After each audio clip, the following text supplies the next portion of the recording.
Hello students. Today we will start on the preterm labor. So what is the preterm labor? So I have told you about what is the preterm, what is the term, and what is the day where what is the postterm. So term is 37 to 40. After that it is 42. After is postterm, and before 37 is the preterm. So preterm birth defined as the birth between the age of viability and the 37 weeks of gestation, or birth above the 500 grams of the birth weight, but lower limit is not clear. Somewhere in developed country it is around 20 weeks of gestation, where in developing country it is still 28, but for in UK it is all 24 to 36. So we will take this 24 to 36. Before 24 is the abortion, and 37, after 37 will be term. So preterm is the between 24 to 36. Incidence is 5 to 8% of worldwide. Divided into three categories: extremely preterm, less than 28 if delivered before less than 28 weeks of gestation; very preterm, between 28 to 32 weeks of gestation; and moderate to late preterm, it is between 32 to 36 weeks of gestation, it is late preterm. What is the implication of preterm birth? So preterm birth is the leading cause of neonatal morbidity, accounts for 75% of neonatal deaths and 50% of long-term morbidity. So what are they? What are the morbidities? You can see what are the short-term problems, what are the long-term problems. Most common is the respiratory distress syndrome, RDS, and other pulmonary problems. Long term you can also dysplasia, reactive airway disease, asthma. GI problem, most common is necrotizing enterocolitis, and other is also there. Immunological, hospital, and definitely iatrogenic infections are there. CNS, IVH is most common. Intraventricular hemorrhage, and ophthalmo is the retinopathy of prematurity. Cardiovascular problem, PDA, that is patent ductus arteriosus, is common. Some renal problems, hematological problems, and endocrinal problems can also be seen. Long-term sequelae may be as deadly as cerebral palsy, cerebral atrophy, and some neurodevelopmental delay.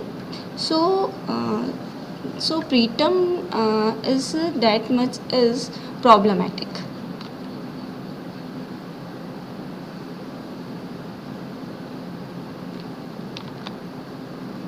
So what is the etiology?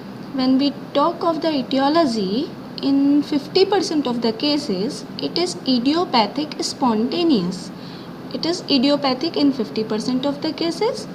In 20% of the cases, you can see it is maternal or because of maternal or fetal. Either it is due to arise of complication or maybe because of iatrogenic. That means it is indicated, iatrogenically indicated.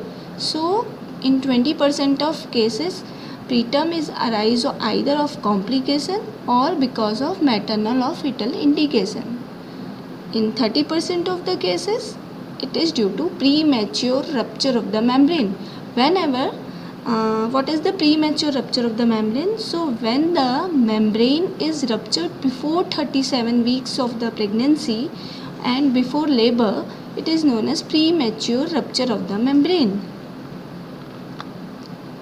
Etiology, you can see in your books also, it is divided into maternal cause, fetal cause, and idiopathic. I told you it is majority. Maternal cause can be different. It can be PROM, it can be medical cause, it can be eclampsia, antepartum hemorrhage, anemia, RH isoimmunization, some structural abnormality in the uterus, uterine myoma, or some it can be different cervical insufficiency. Different causes are there. Maternal causes, fetal causes also there, multiple pregnancy because of over distension. Patient may land up into this preterm labor, polyhydramnios. Sometime because of IUGR we have to do delivery before the gestation, so it is and in case of intrauterine death also, it patient have to land up in the preterm deliveries. What are the clinical diagnosis of the preterm labor?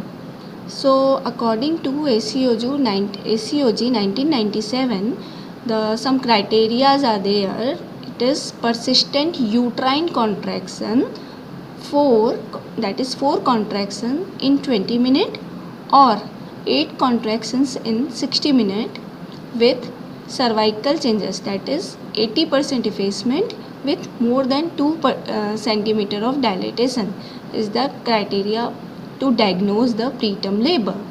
But most of the preterm labor does not leads to preterm delivery. So what happened?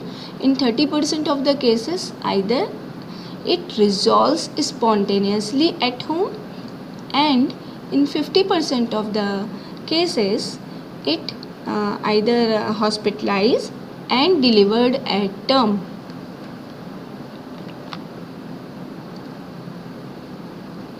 What are the predictors? That means how do you recognize whether the patient is high risk? So the predictors are, it can be clinical. You have to take history of preterm labor, any second trimester abortions, or it can be some previous history of preterm, or previous history of cervical trauma, or previous history of any surgery. And in case of multifetal gestation, you have to take whether it is twins. History of infection, definitely it's most important because in most of the cases we have seen bacterial vaginosis and the asymptomatic bacteriuria in case of preterm delivery. So you have to take history in detail. You have to do examination. If you find the uterine contractions, Bishop score if more than 4, that means if it is more than 4, that means your cervix is favorable. What is Bishop score? As it is the condition of the cervix, in which this score you have to take length of the cervix, dilatation of the cervix, position of the cervix, and consistency of the cervix. So in this by this scoring system you can know whether the cervix is favorable or not.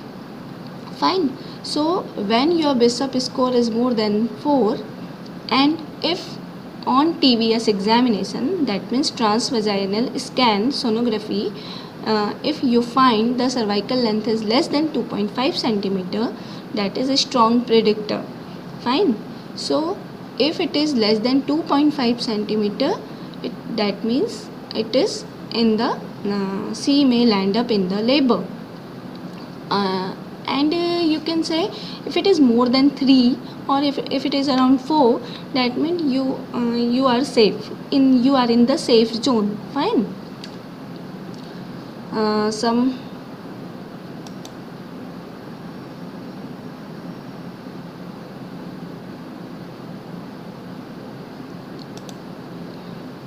biochemical predictors are also there, like fetal fibronectin, most important, interleukin 6 and 8, and tumor necrotic factor alpha. So most important is fetal fibronectin.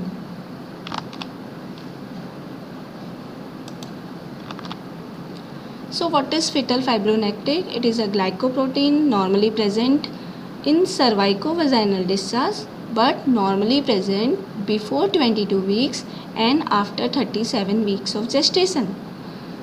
But if you find it between 24 to 34 weeks, it is the predictor for preterm labor. If it is positive, means it should be greater than 50 nanogram per ml. What is if it is positive, that means the preterm labor is imminent. If test is negative, that means the risk of delivery is reduced for next 7 days or 14 days of the test. So after diagnosing your high risk factor, if it is in the high risk woman, if you find by the predictor, if your patient is in high risk zone, you should go for the some preventive measures. So what are the preventive? If she are a smoker, avoid smoking. If already had history of preterm birth with obesity, so advice for weight loss before next conception. Avoid multiple pregnancy. If she had a history of preterm pregnancy, so in multiple pregnancy chances of preterm is much more higher. So avoid multiple pregnancy. Appropriate interpregnancy interval is also important.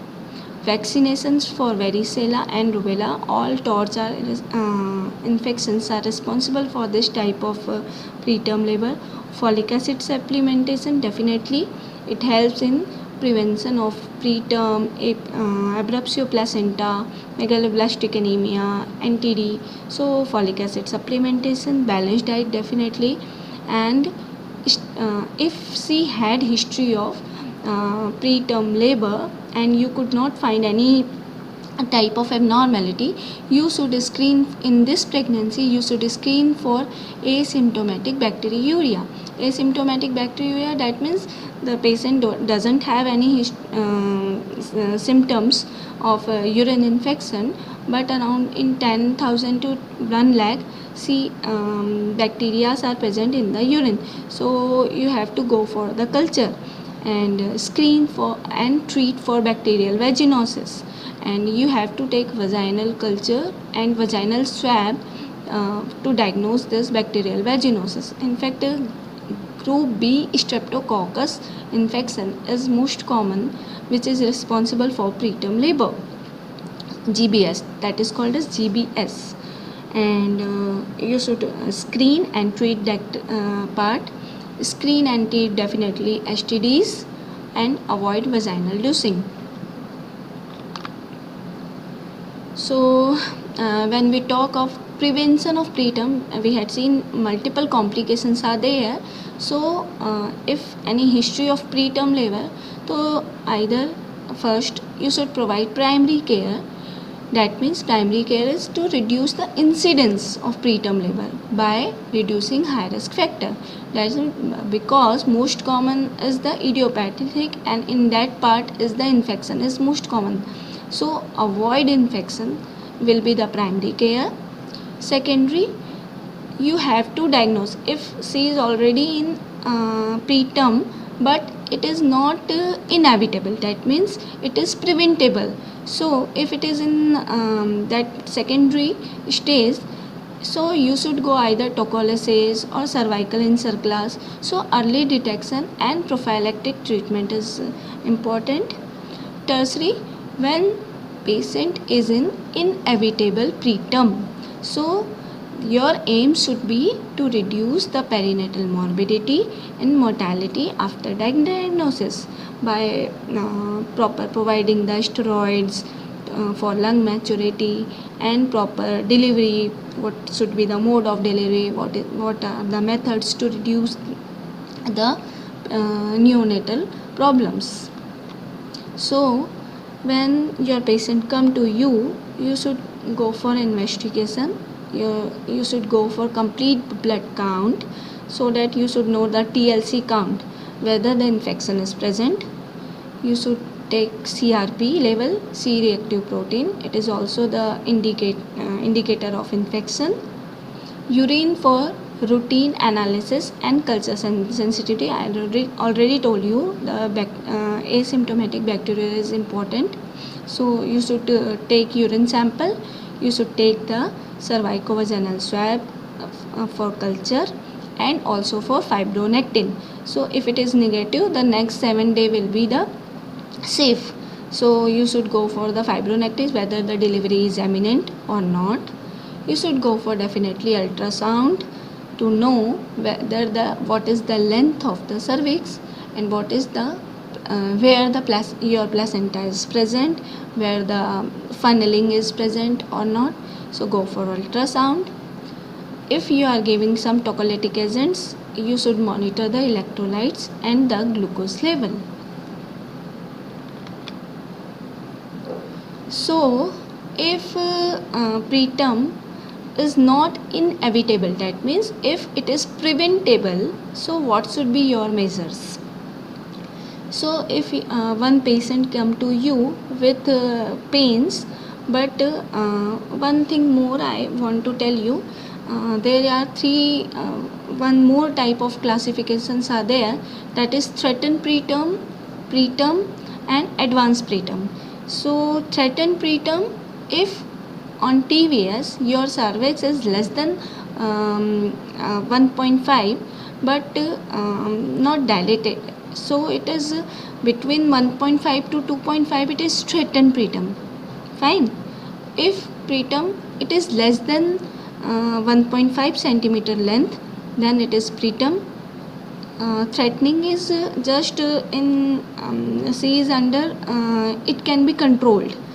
Preterm, normal preterm, that means ki if it is between less than 1.5 centimeter, length is less than 1.5 centimeter. And third one is advanced preterm. If dilatation is more than 3 centimeter, that means it is not preventable. So when your patient may be in the threatened preterm, so you should advise bed rest definitely. Adequate hydration should be maintained. Prophylactic antibiotic is not routinely given.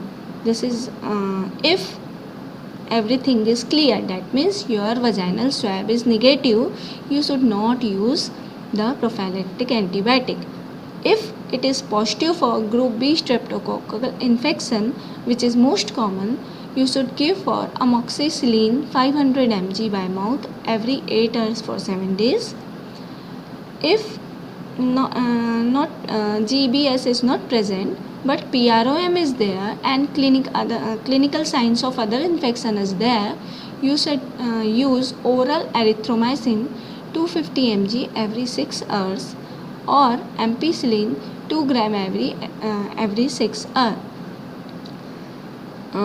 Prophylactic cervical surplus for women with prior preterm birth, especially with history of cervical insufficiency. If she is giving the history of a painless expulsion of the baby, that means most of the time that patient have some structural abnormality in the cervix, so some collagen fibers or some tissues abnormality, so we have to put stitch around the internal os vaginally, so that we can occlude the cervical canal, occlude the cavity of the cervical canal.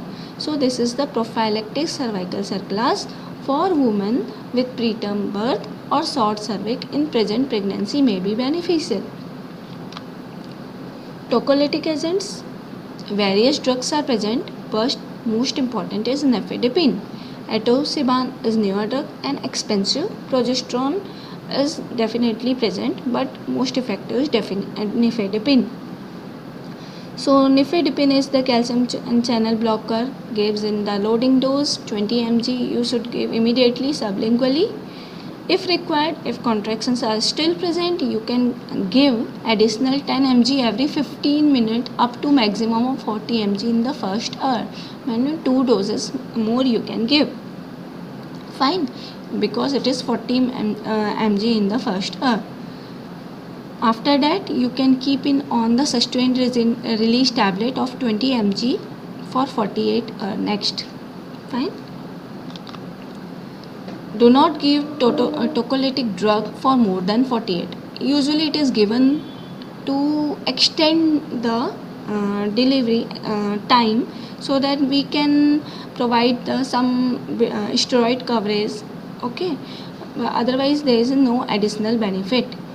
If you want to give the steroid coverage for lung maturity, you can extend it with the tocolytic drugs. Tocolytics should not be used in the following condition: if it is the PRON present, chorioamnitis, placental abruption and cardiac disease. These are the contraindications to tocolytic drugs. Magnesium sulfate. If gestational age is less than 32 weeks of the gestation, so chances in the early preterm labor, chances of this preterm is more. Chances of cerebral problems are more. So to prevent for the neuroprotection, to prevent the cerebral palsy and the seizures in the infant, you have to use the magnesium sulfate. The current recommendation is the 4 gram IV loading dose, followed by maintenance dose of 1 gram per hour for 24 hours unless preceded by the birth. Magnesium sulfate had a severe type of toxicity, so whenever we are using this drug, we have to monitor some parameters in the patient. You have to monitor whether respiratory rate, it should not be reduced. You should monitor SpO2, it should not be less than 97%. You have to monitor urine output, that means it should not be less than 30 ml per hour, and you have to monitor deep tendon reflex. If whenever the toxicity will develop, the deep tendon reflex will develop first, will go first. Fine. So you have to stop, in that case you have to stop the magnesium sulfate, and antidote is the calcium gluconate. Antenatal corticosteroid. Corticosteroid, it helps in the fetal lung maturation, so that incidence of RDS and IVH, and RDS is respiratory distress syndrome, intraventricular hemorrhage and necrotizing enterocolitis are minimized. It is given between 24 to 34 weeks of gestation. It should be given when preterm birth is imminent and though no clinical evidence of maternal infection, because steroid will increase the infection, so it should not be given in that cases. And in the diabetic patient, you have to monitor or you have to maintain the glucose level, because the steroid increases the glucose level. So what are the doses? You can use betamethasone 12 mg IM, 2 doses 24 hours apart, or even you can use dexamethasone 6 mg IM, 4 doses 12 hours apart. If preterm birth does not occur within 7 days after initial course of steroid, and if subsequent clinical assessment demonstrates there is a high risk for preterm birth in the next 7 days, that means if you have given and it is not delivered within 7 days, and chances she may deliver within next 7 days, you can repeat single course of antenatal corticosteroid according to WHO 2017. What are the management in inevitable preterm labor? That means it is not preventable now. So what should be our principles? So our principle is to prevent birth asphyxia and development of RDS, to prevent birth trauma, and duration of labors should be usually short. So patient is to put to bed, that means you should ask for bed rest to prevent early rupture of the membrane, to ensure adequate fetal oxygenation by giving oxygen to mother by mask, that means you should provide the inhalation oxygen. Epidural analgesia is the choice if required. Labor should be carefully monitored with electronic fetal monitoring, that is NST. You can use the cardiotocography also. Cesarean delivery is done for obstetric reason only.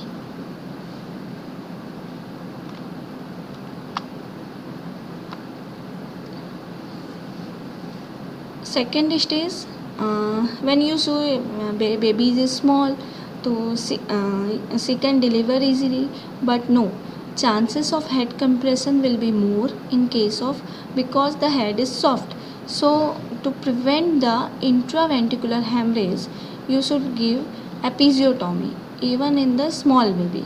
So episiotomy should be done to minimize head compression if there is a perineal resistance. The birth should be gentle and slow to avoid rapid compression and decompression of the head. Tendency to delay is curtailed by low forceps. That means to cut down the second stage of the labor. That means when the head is compressed more, sometime you may require low forceps also, but vacuum is contraindicated. Cord is to be clamped immediately, so that because the chances of fetal distress will be more in case of preterm delivery, and so you have to cord clamped immediately. Shift the baby to NICU under the care of neonatologist. Routine for the mode of delivery. Routine cesarean birth is not recommended to improve newborn outcome for preterm infant, regardless of cephalic or breech presentation. It should not be routinely cesarean is not indicated. It is indicated only for obstetric reason, whether it is breech or it can be cephalic. Vacuum is contraindicated because it causes the intracranial injuries.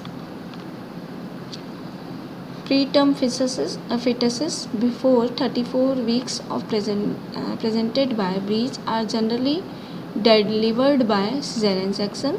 Before 34 weeks, because chances of intraventricular hemorrhages are more, so sometime if it is before 34 week with breech presentation, the chances of cesarean section will be increased. So in that case, lower segment, what we used to do is the LSCS, lower segment cesarean section. In this case, you have to give lower segment transverse. Normally we used to do lower segment transverse cesarean section, but in this case lower segment vertical or J-shaped incision may have to made to minimize the trauma during delivery, so that the chances of compression and decompressions are reduced. With NICU and the survival rates of baby weighing between 1000 and 1500 is more than 90%. With use of surfactant, survival rate of infant born at 26 is about 80%. So it was very small topic, so I have just covered this part. Next time